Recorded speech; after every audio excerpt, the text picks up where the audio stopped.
I'm always wowed at arriving in Venice. I mean, I think it's, even though I've seen it time and time and time again, I mean, that's a unique experience that is unlike anywhere else in the world. The way to get around in Venice is to take the public transportation, which in this case is a water bus known as a Vaporetto. It's pretty much like a subway map or a city bus map. So these are all the routes, so showing the bus routes into the various canals around the island of Venice. We're going to use bus number 41 to go from our stop here of Corea. We're going to go 2 stops to the railroad station. So 1424, there should be a boat coming along that we're going to hop on. Pretty easy. Welcome to Venice.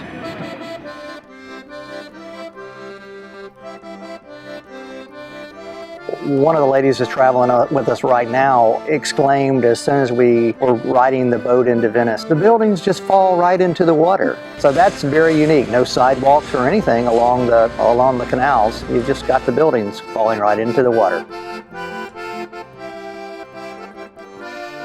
In Venice, I also use local tour guides that are a bit different from traditional guides that give you just a bunch of dry commentary on everything.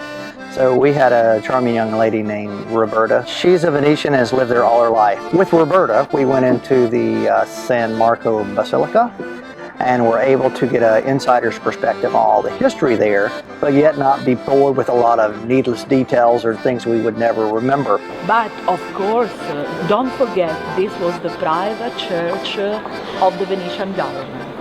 And all this gold also represents the power and wealth of Venice. The Venetians adore gold. When we arrived in Piazza San Marco, it was halfway underwater because of what the Venetians call acqua alta, or the high water. And when we entered the Basilica of San Marco, actually the main portico, or the main entrance, was underwater with about 3 or 4 inches of water. In November, sometimes they have to close the church because the water gets higher than the planks, which start floating away. It gets flooded average 120 times a year, but this year it will be more. I remember 2010, 180 times. It means that for entire weeks it gets flooded every day, twice a day. So it sinks. So Venice is sinking. I think over 100 years it sinks maybe about 6 inches or so every 100 years. And consequently it floods more and more. Venice is very unique. Even in the storm, the view is wonderful. From there, we actually went 4 blocks behind Piazza San Marco and went through some neighborhoods that were, lived-in neighborhoods where some of the 60,000 residents of Venice live. Where are we going? It was dark alley.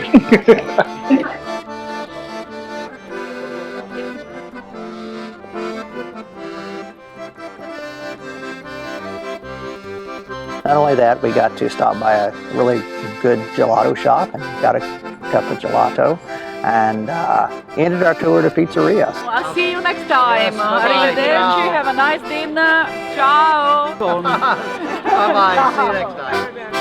You know, Venice has a lot to offer, but for me, part of the charm of visiting Venice is getting off the beaten path. We visited the very tail of Venice Island in the neighborhood called Santa Elena.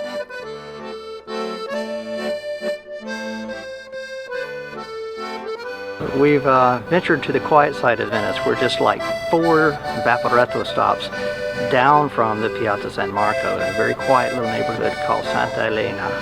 And as you can see, there's plenty of trees here, which is unusual in Venice as well. And some just the locals out for the morning. We're here on a Tuesday morning having a great time.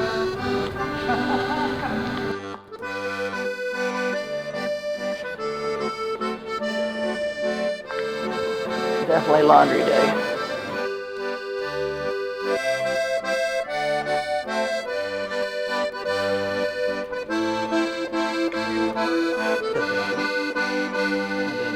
So get out, get away, get on the extreme parts of the island, and you'll experience the real Venice. It's nicer just to experience a little quieter side.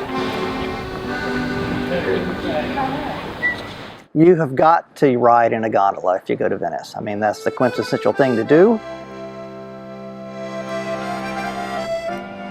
For me, I think the best thing to do is wait until it's getting near dark and spring for the extra 20 euro and take a tour, because it's very charming with the lights flickering on the water, and you get an experience that's not with 50 other boats traveling along next to you.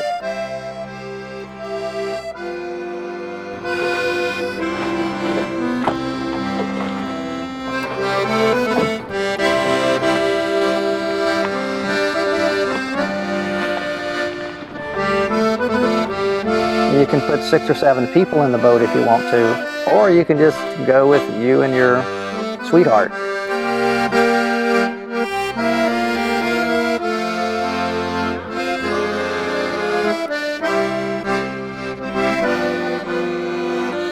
If it's your first time to Venice, you've got to do a gondola ride.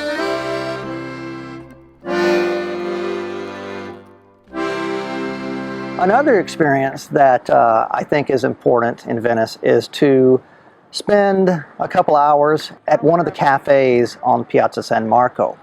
There's 4 orchestras that play that are really, really good.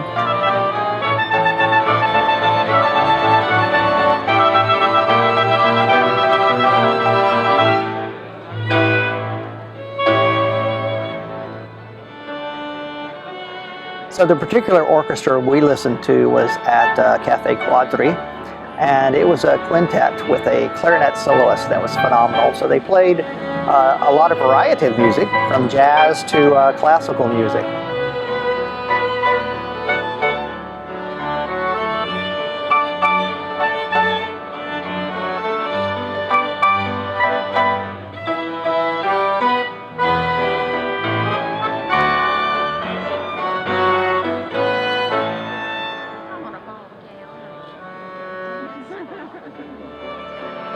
For the small price of a drink, you can sit at that table as long as you want to and listen to that orchestra, and there's no better experience, evening experience in all of Europe than sitting on the Piazza San Marco.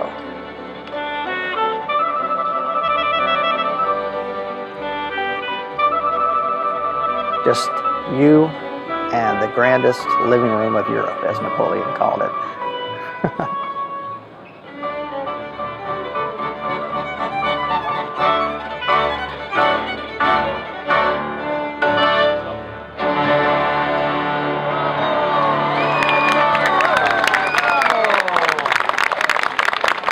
That was a fantastic way to end our experience in Venice that night.